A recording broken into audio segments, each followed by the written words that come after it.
எந்திரிச்சிட்டீங்களா? இப்ப எப்படி இருக்கு உடம்பு? நான் நல்லா தான் இருக்கேன். நீ எங்க போயிட்ட மகா? முழிப்பு வந்ததும் பக்கத்துல நீ இருப்பன்னு பார்த்தா ஆளைய காணும். சரின்னு அப்பா கிட்ட கேட்டா நீ வெளியே போயிட்டேன்னு சொன்னாரு. எங்க போன? உண்மையை சொல்லிடுவோமா? ஏற்கனவே முடியாம இருக்காரு. இதுல நம்ம உண்மையை சொல்லி கோவம் வந்துட்டா என்ன பண்றது? வேண்டாம் மகா, வேண்டாம். யோசிக்காத. யோசிச்சு போய் மட்டும் சொல்லிடாத. உன் முகத்தை பார்த்தா அப்படிதான் தோணுது. நீ கார்மெண்ட்ஸுக்கு போலன்னு எனக்கு தெரியும். நான் விஜய் கிட்ட பேசிட்டேன்.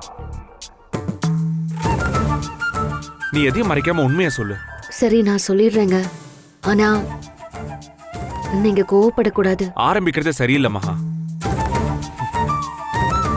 விஷயம் தெரியாம வாக்கு கொடுத்து மாட்டிக்க நான் தயாரா இல்ல. நீ கொடுக்கிற பில்டப்பே பயமா இருக்கு. அப்ப கோவப்படுவீங்களா? நீ முதல்ல விஷயத்த சொல்லு ப்ளீஸ். எனக்கு தலையை வெடிச்சிரும் போல இருக்கு. நம்ம போனோம்ல அந்த ப்ளூபெரி ஹோட்டலுக்கு. அங்க நீங்க ரெஸ்ட் ரூம்க்கு போயிருக்கும் போது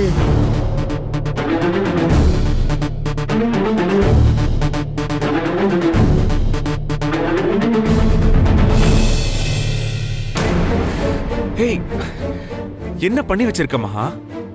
அந்த காலத்துல புருஷனையும் புள்ளியும் தூங்க வச்சுட்டு பொண்ணுங்க சினிமா பார்க்க போவாங்களா? அம்மா சொல்லியிருக்காங்க. ஆனா நீ என்ன தூங்க வச்சுட்டு இப்படி ஒரு கிரைம் த்ரில்லர் படத்தையே நடத்திட்டு வந்திருக்க. இப்ப நீங்க கோவப்படுறீங்களா இல்ல என்ன பாராட்டுறீங்களா? பயப்படுற மகா. என்கிட்ட ஒரு வார்த்தை கூட சொல்லாம தனியா போய் எவ்வளவு பெரிய வேலையை முடிச்சுட்டு வந்திருக்க. நீ சொல்றது எல்லாம் கேட்டா அந்த ஆதித்ய வர்மா பெரிய பணக்காரனா இருப்பான் போல இருக்கே. அதனால அவன் செஞ்ச தப்பெல்லாம் இல்லன்னு ஆயிடுமா? சும்மா விட சொல்றீங்களா? நீயும் நானும் அவனை ஒண்ணுமே பண்ண முடியாதுன்னு சொல்ற. பணத்தால எதையும் சாதிப்பான்.